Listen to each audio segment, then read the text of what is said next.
우리는 지난주에 하나님을 버리고 또다시 우상을 섬기기 시작한 이스라엘을 보았습니다. 그리고 그런 이스라엘에게 진노하시는 하나님의 모습을 우리가 살펴보았습니다.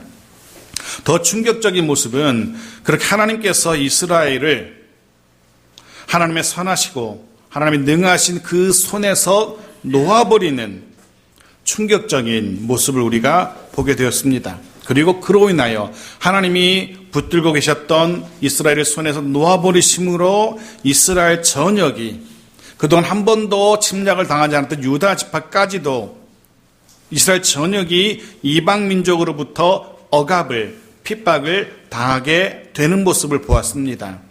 이어지는 오늘 본문은 그렇게 견딜 수 없는 곤고로 인하여 또다시 부르짖고 있는 이스라엘의 모습으로 본문이 시작됩니다.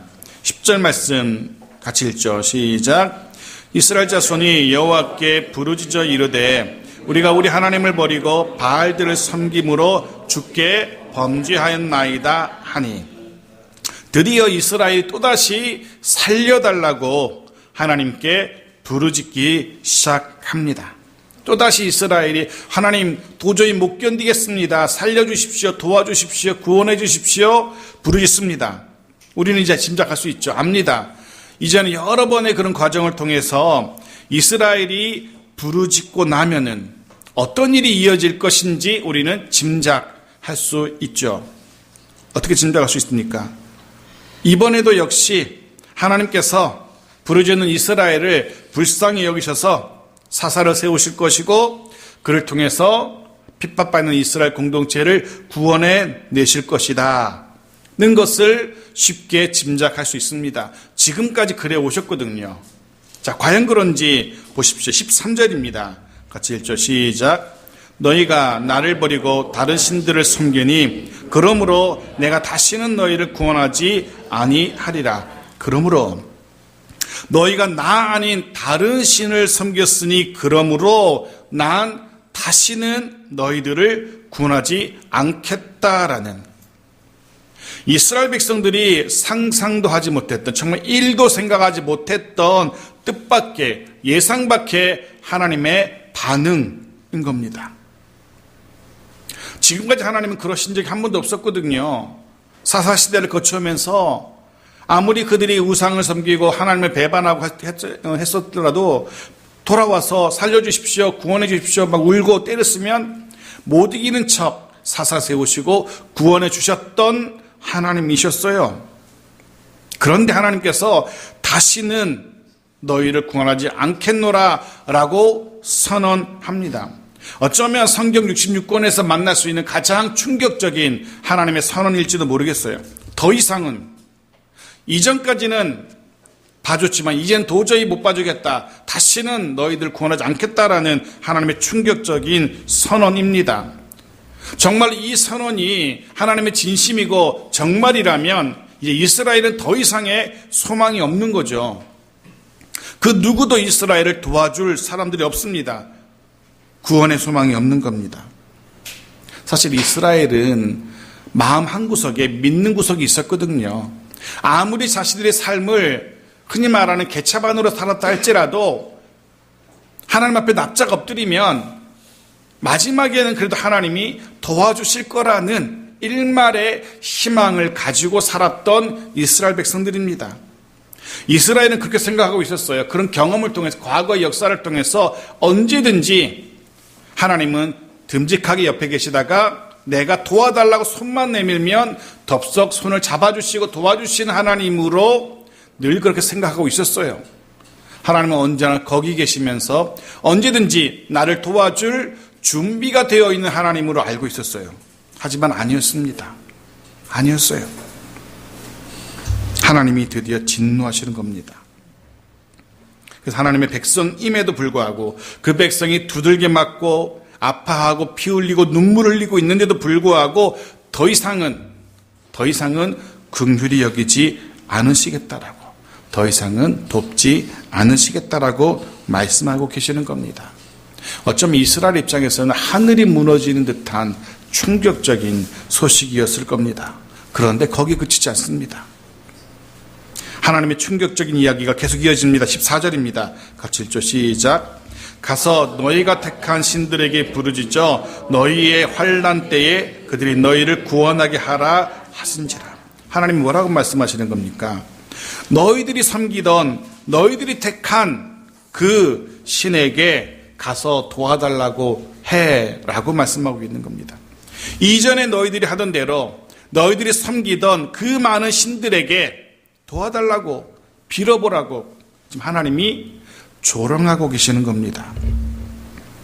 너희들이 그 많은 신들 택하지 않았니? 너희들이 그 많은 신들에게 빌며 살지 않았니? 그들에게 가서 빌어 라고 하나님이 말씀하고 계세요.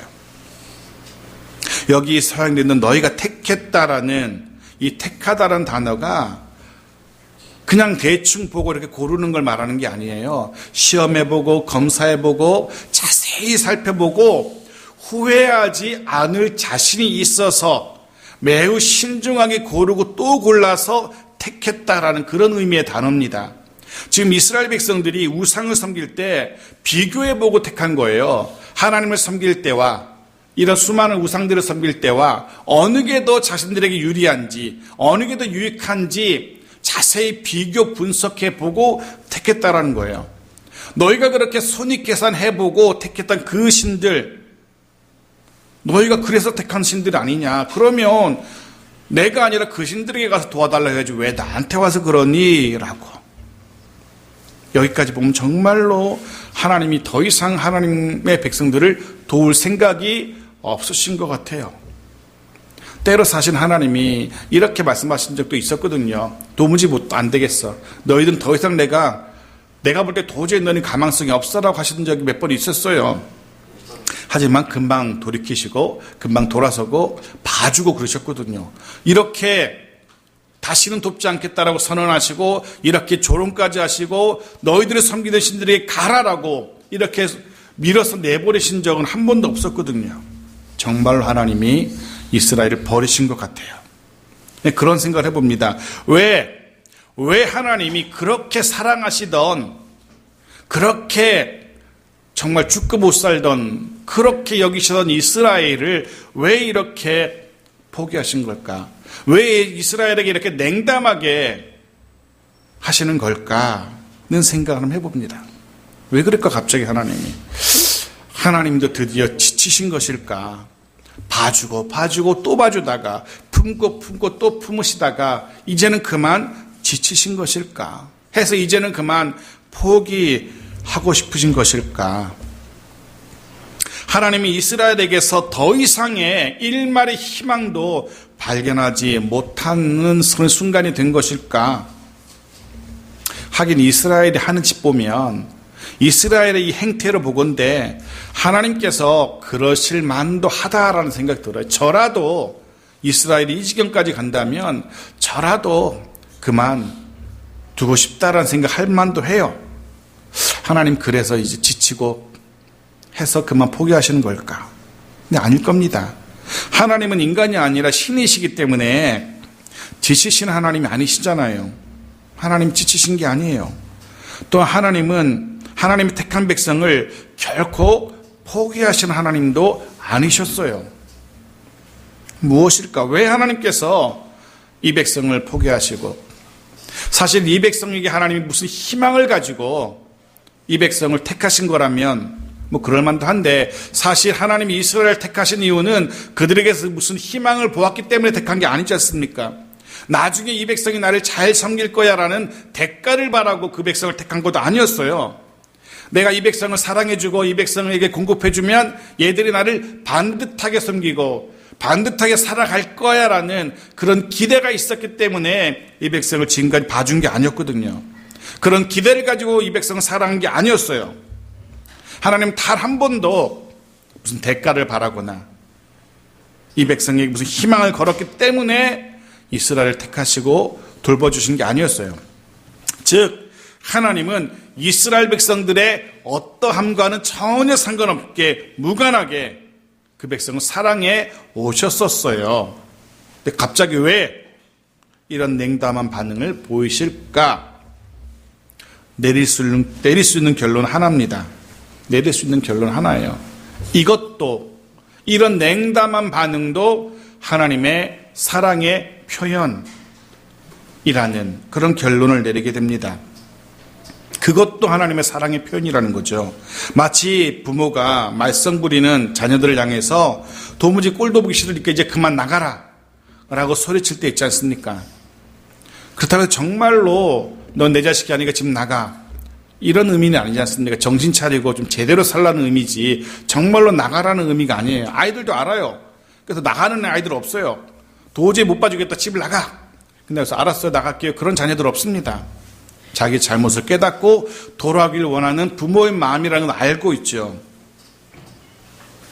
혹 여러분도 그런 경험 있는지 모르겠습니다. 신앙의 여정 속에서 하나님께서 이렇게 내 예상과는 전혀 다르게 반응할 때의 하나님, 그런 하나님 혹시 경험해 보신 적 있습니까? 나는 이런 걸 원했는데 하나님은 전혀 다르게 냉담하게 반응하시거나 혹은 침묵하시는 하나님의 그런 반응들, 그런 반응 때문에 당황하셨던 적은 혹시 없으신지요? 때로 그럴 때 있습니다. 이런 하나님이시네?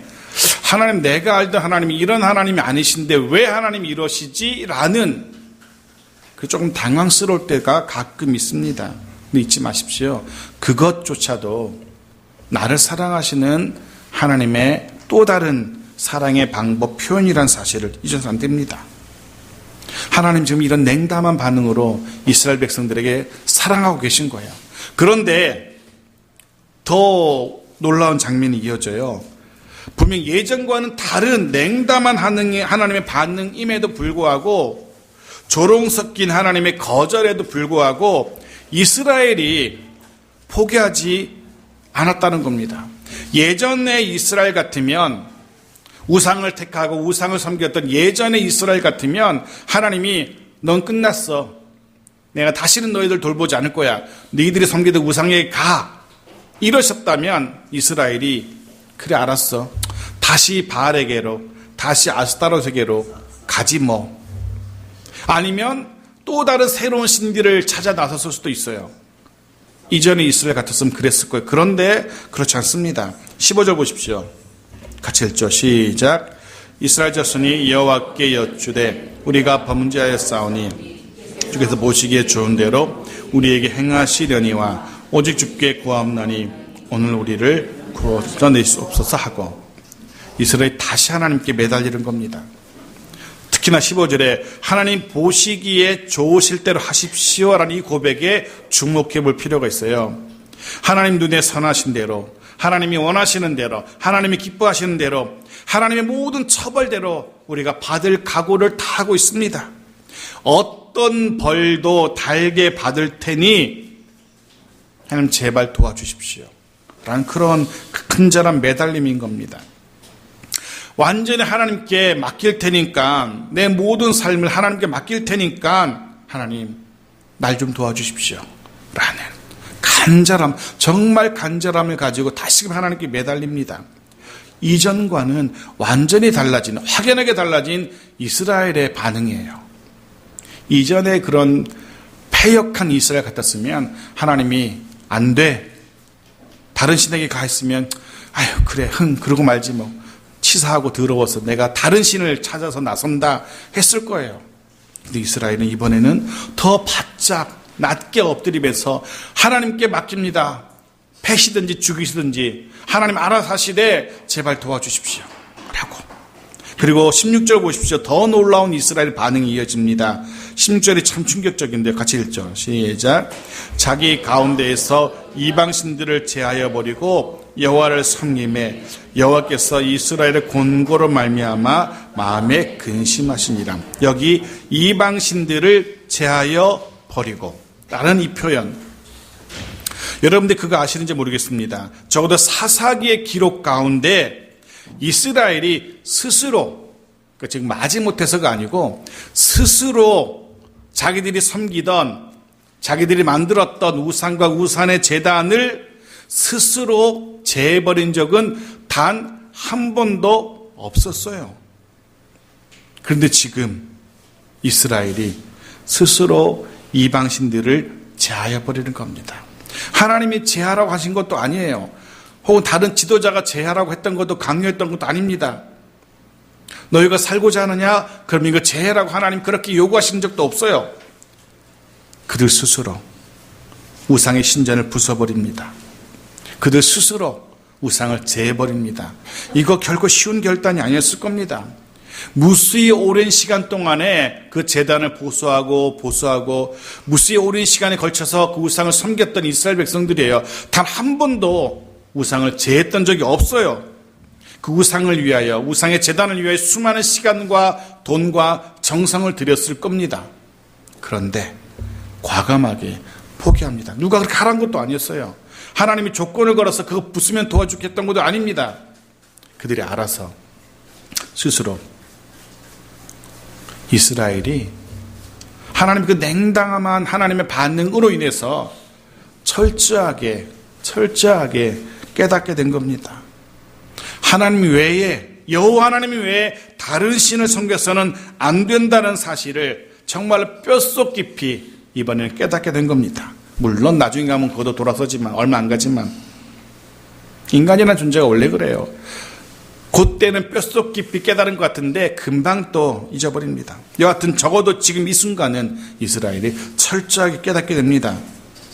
다른 신은 우상이라는 것을 알게 되는 거죠. 하나님 외에는 그 어떤 누구도 그 어떤 무엇도 도움이 될 수 없다는 사실을 그들이 처절하게 깨달은 겁니다.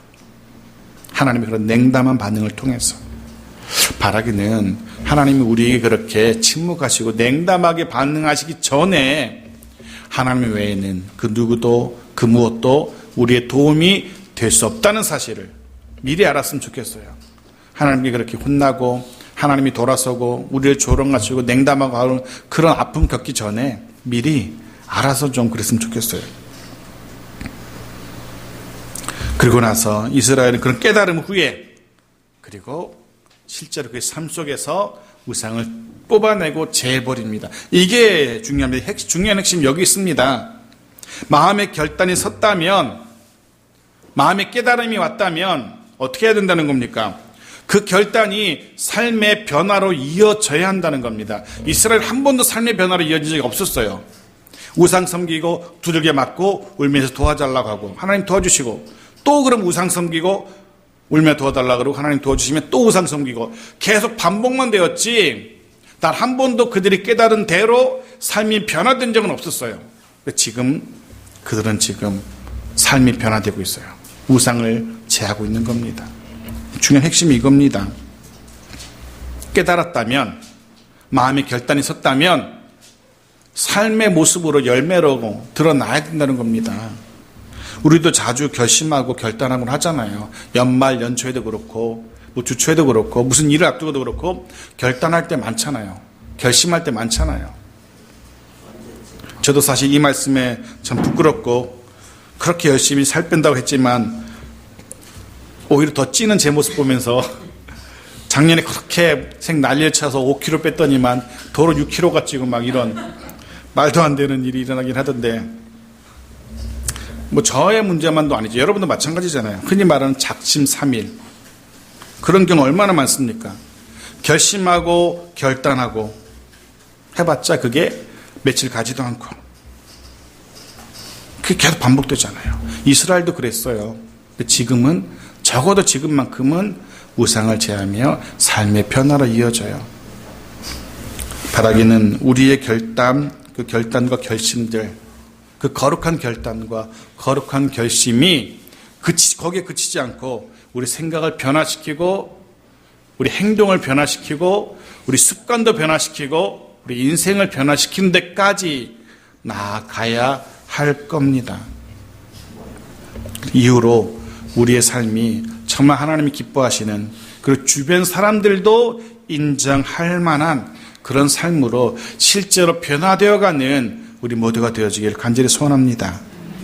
이렇게 하나님은 그런 변화를 보이는 이스라엘을 보시면서 하나님도 반응하세요. 이것 봐라. 얘들이 정말로 처절하게 깨닫고 변화되었네.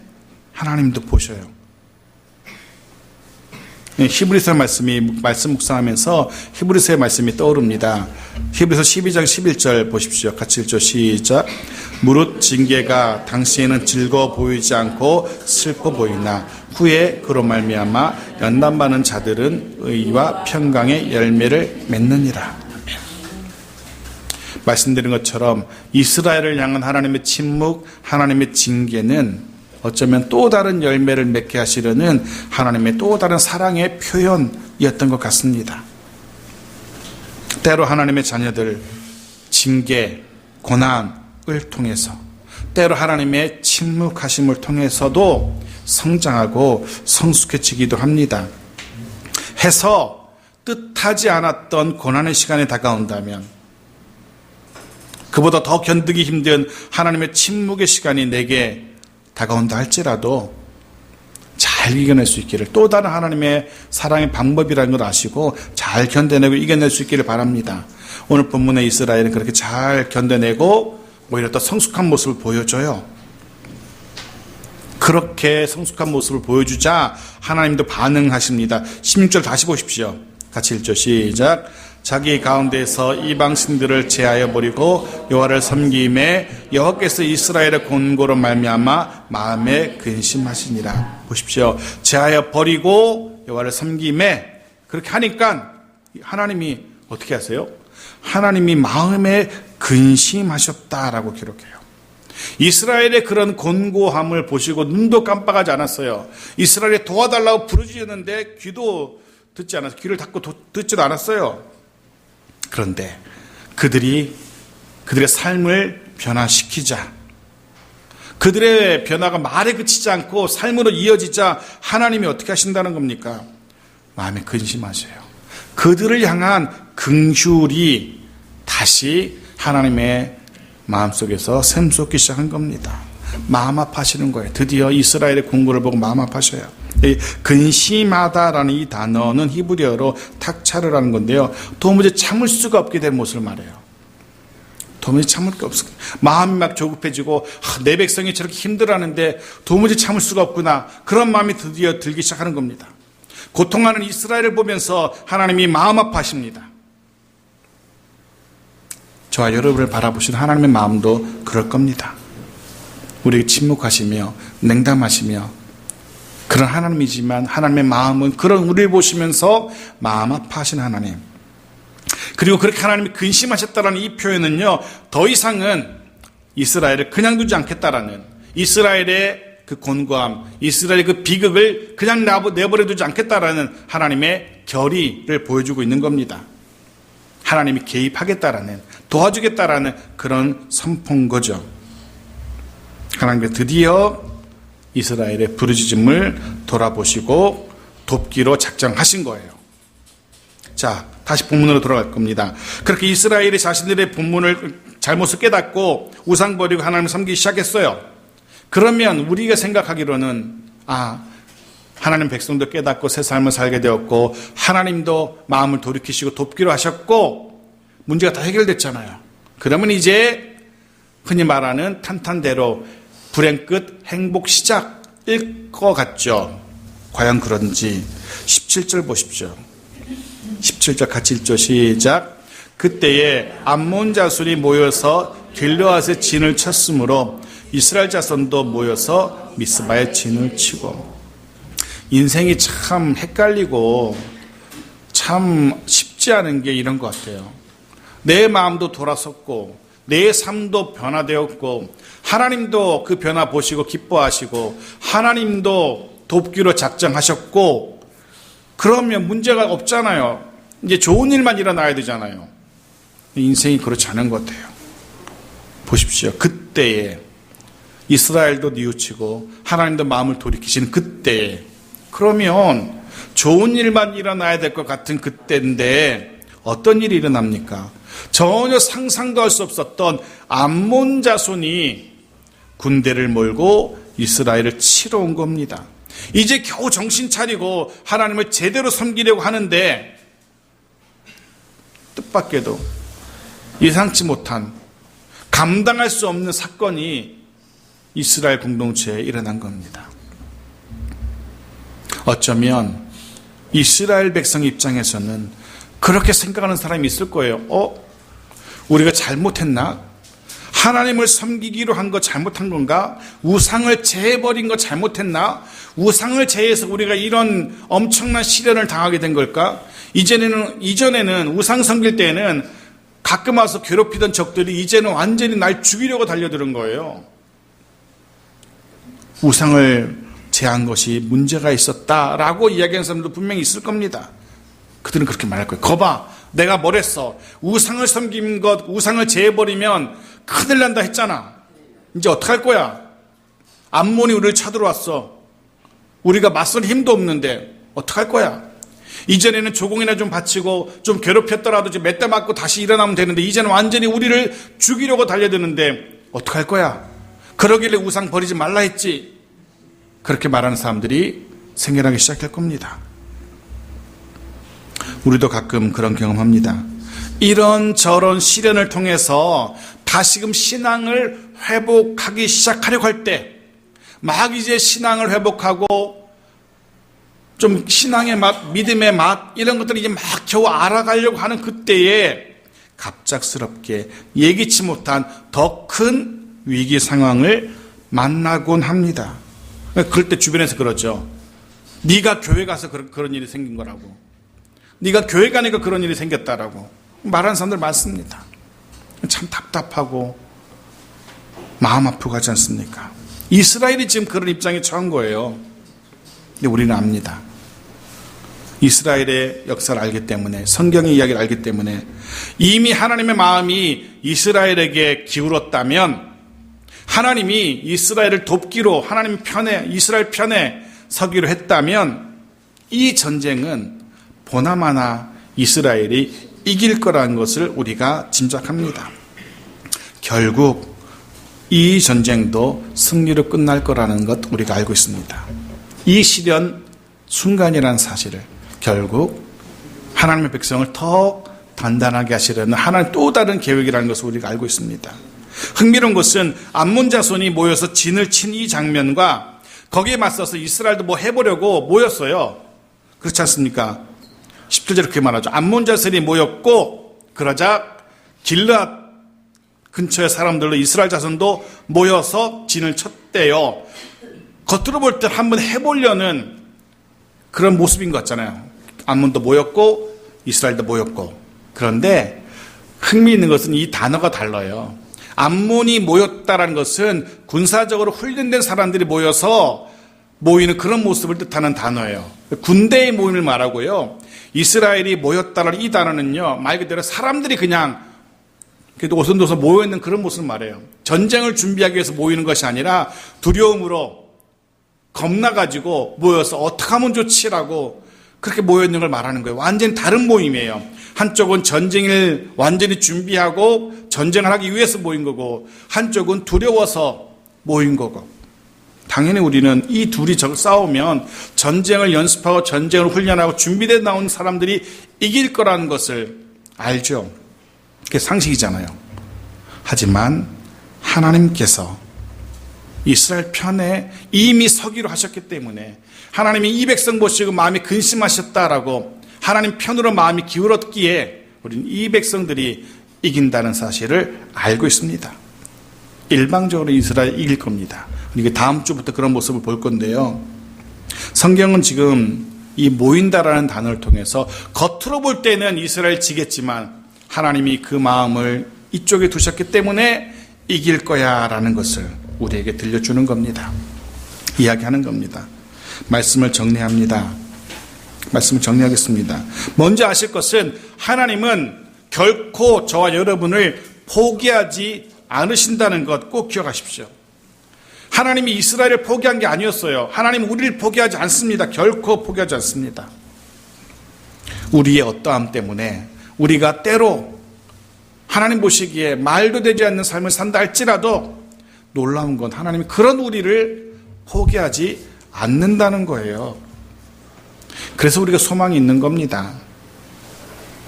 만일에 인간적인 관점에서 넌 도무지 안 되겠다, 넌 소망이 없어, 아웃이야, 끝이야, 이러면 얼마나 우리가 절망이겠어요. 하지만 하나님은 그럼에도 불구하고 여전히 우리를 포기하지 않아요.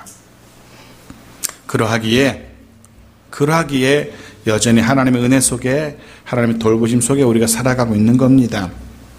하지만 동시에 그 하나님이 내게 어떤 걸 원하시는지, 어떤 걸 기대하시는지 잊지 말아야 됩니다. 하나님이 저와 여러분에게 기대하시는 모습은 실제로 우리 삶이 하나님이 기뻐하시는, 하나님 보기 원하시는 모습으로 변화되어 가는 것을 하나님은 기대하십니다. 점점 어제보다 오늘 조금 더, 오늘보다 내일 조금 더 하나님의 백성답게 변화되어 가는 모습을 하나님은 보기를 원하세요. 바라기는 그런 하나님의 기대에 어울리는 삶을 살 수 있기를 소원합니다. 그로 인하여서 더 크고 더 놀라운 하나님의 은혜와 복을 누리며 살아가게 되어지는 우리 모두가 되어지기를 주의 이름으로 축원합니다.